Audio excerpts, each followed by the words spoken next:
Here we have Rebecca Smith, who has just done the 28-day Sea Stride Challenge, put on by Lucinda Green Cross Country Academy. And she tied for 6th place. And there were 4 people tying for 6th place. And she's done incredibly well out of hundreds of entries. To get yourself down, Rebecca, into the top 10 was phenomenal. So well done and welcome. Thank you. I'm really thrilled. I was so surprised to have been to get through to the top 10. Really surprised and utterly thrilled.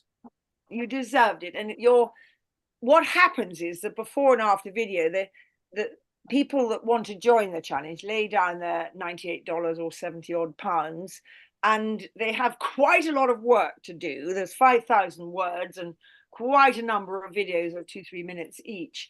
And we have them separated into different sections so you don't get lost.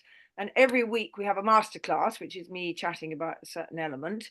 And then we have later in the week question and answer. And we do that for four weeks. So it's quite intensive. And I don't know how you found it. Did you find it motivated you, or did you go, oh, I'll never get around to doing this? When the weather was bad, I found that challenging. It was quite a wet spring, but no, I found it gave me something to do. Some days I was looking for something to do with my horse, and I don't really know. I know that I can crack on with my Sea Stride homework and my challenge for this week, and it kept me honest, if you like. It kept me on the job, doing something and moving forward, which I think sometimes I have a full-time job and 2 kids, and sometimes I'm just lucky if I get a ride in during the day. But it made me make best use of that ride. So I was doing something useful every time I got in the saddle. So when you were tacking up, were you thinking, what shall I do today of the things I've read about and watched on the video? Were you making a choice? Yes, even before I got to the yard, I'd watch the video. Today I'm going to do floppy canter. Today I'm going to do skinnies today. And we would go, and my daughter would help me set up my little jumps that I needed to do to practice.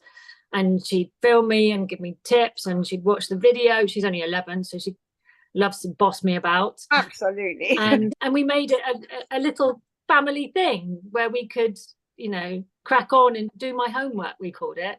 Oh, that's so lovely. She must have been thrilled that Mum had homework. It wasn't just her. Oh, yes. And yes, she loved that. She'll be ready to do it one day? Oh, yes. Her pony's injured at the moment, so she's not able to ride. So she's taking great interest in my riding, and she thinks it's amazing that I got through to the top 10. And one day she said I might be as good as her. No, so lovely. And tell us, what did you feel it helped you with the most? That it's a big question because there was a lot in that challenge. What did you feel came out of it best for you? Concentrating on my position, I found, was the most important thing, because I would stay in 2-point all the way into my jump sometimes, which wasn't the best position, and I was continually finding my horse would stop at the fence. And I was learning through the Sea Stride challenge that it's because I was sitting on his ears basically at the last moment, and he couldn't take off. What you were saying about him needing to get his shoulders off the ground, and so by staying plugged in and sitting back, I could allow him to jump up in front of me, and that everything just clicked after that. And we were stopping at little steps and ditches and everything last year. And since doing Sea Stride, we've gone from 30 centimeters to 80 centimeters. We're stringing together ditches and logs and steps, and it's just all come together in about 6 weeks. It's been amazing. It's really so encouraging, because I didn't realize when we set this challenge out just how much work it was going to be from our end. And once it was done, because it takes a lot of reading and rereading, and I'm thinking, if I didn't know what I know, would this actually make sense? Or would this make sense? Or would this make sense? And so we would throw it between us, Rachel and I, and we hope we've come out. And I think we have come out with things that make sense, because people like yourself have shown us that they have gone from A to Z or whatever. In watching your before video, and you pointed it out so beautifully, that you hadn't really learnt the plugged in seat, and you were just tripping along, looking quite good, but not plugged in. And therefore, quite understandably, last year, you were getting some stops because you were being thrown onto the horse's shoulders when he went to go bubba and have a look, which will do. And then the after video was you plugged in and moving along and having a beautiful jump over the same fence that you'd been a little bit dodgy at to begin with, some good sound effects from your daughter taking the video. And it is just so rewarding, because there is a lot of work that goes into that, and you never know till you see the results whether it's going to make sense to people. You hope it is, but you never know. And it's been absolutely wonderful. So if you picked out one thing from all that you learned, what would it be? I found there were three key things for me that were really important, which was engine line and balance. But beyond that, really, I found that I needed to plug in, I needed to and make sure my engine was going, but it was really essential that I looked beyond the fence. I found I have a terrible habit of looking down, especially if something scares me. I look down at it and then we stop.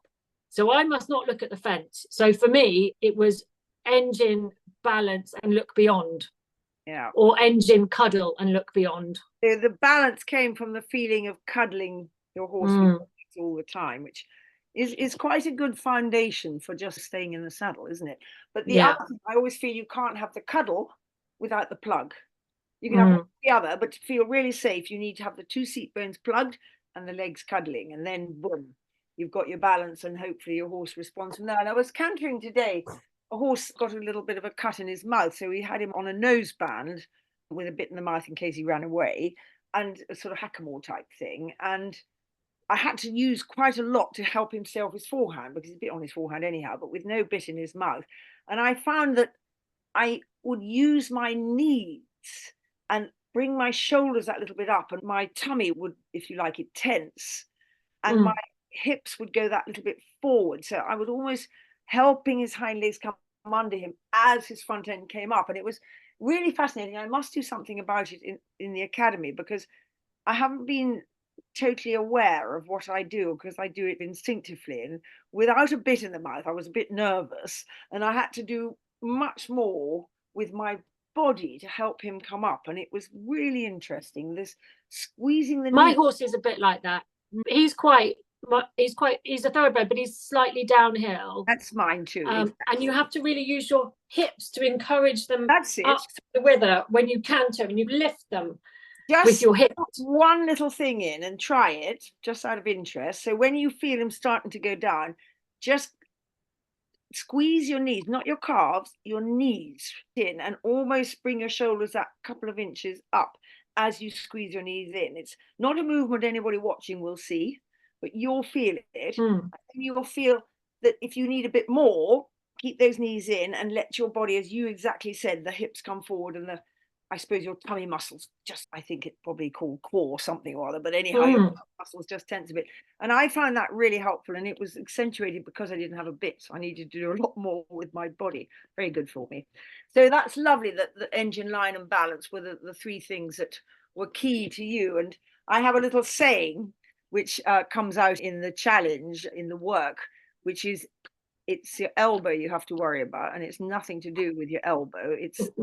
It stands ELB, engine, line, balance are your responsibilities, and OW if you forget one of them. Because your horse. Fortunately, I didn't have an ow. Oh, good. I did have plenty of sloppy stops in front where I got thrown forward if I wasn't. Terribly easy, because when a horse looks, which, let's face it, we really like them to look, because it's not very nice if they're jumping with their eyes closed, but when they look, they very often do that little jerk, and that can send us out of the plug. So we have to be very aware, don't we, to absorb that plug and be able to stay behind them, so to speak, when they do that little looking jerk. But it's so lovely to have felt you gain in confidence in the 6 weeks that you were working at it, and I'm really happy. And I'm out of interest, would you do it again? We're going to put it out again next year, because there's so much gold dust in it, we don't want it missed. But is it something that you do again, or would you like to go on to another type of challenge, which won't necessarily be on Sea to Sea Astride? It'll be something different. I would really like to do that format of before and after again, but maybe not on Seeing Astride, maybe on something else. But that kind of, I find it really motivating. And the idea that you guys are looking at our videos and are saying, and the idea of who's the most improved being the prize It's winners, not the because it best. gives people like me, yes, it gives people like me a chance, because I had 20 years of not riding at all. I only bought my horse to keep up with my daughter because I was fed up with running around the common because she wanted to canter everywhere, and I thought I need a horse to keep up. I love It's it. people like me a chance when we're judged on our improvement. And do you think the money, which is enormous, i.e. $5,000 first prize, and I think the tied for 6 got $100 each, do you think that's an important part of it, or is it just the fact that you know you're being looked at and seeing if you're improving sufficiently? I think both, but I was thrilled because my prize money covered my entry, which Yes. is wonderful. What more can you ask for? Anything more than that is a Free bonus. teaching. That's what we love. Free teaching, exactly. And I've got that now, and I will never forget those videos and those things that I've learned. They're my foundations now to hold on to. And my daughter helped me with the video and everything. So she's got that learning as well now, all for free, because the prize money covered my entry. I think that's wonderful. And Sorry? the lovely thing is you go away and you have the video for the challenge. You have all the information for as long as you want. It's yours, and your daughter can use the same one. She doesn't have to enter again. She can just do her own thing. But if you want to enter for the prize, then you have to put an entry in. But if you just want to do it, well, I suspect she'll want to enter and see if she can beat me next year. That's right. She'll want to be fit. Love it. I'm going to say thank you so much for coming on. Really appreciate it, Rebecca, and really well done. There's a terrific difference from your before and after, and I loved to watch it. Thank you so much. Well, thank you for putting it on and all the time and effort that goes into it. And the idea that you and Di and Rachel and everybody have looked at my videos is just such a privilege, really. It's an absolute pleasure. And we have some very good top class riders who are prepared to give us the time to check out the last lot too. So we're very lucky with that. Super. Thank you so much. Thank you very much. Yeah, thanks for coming. Bye-bye. Bye-bye, Rebecca.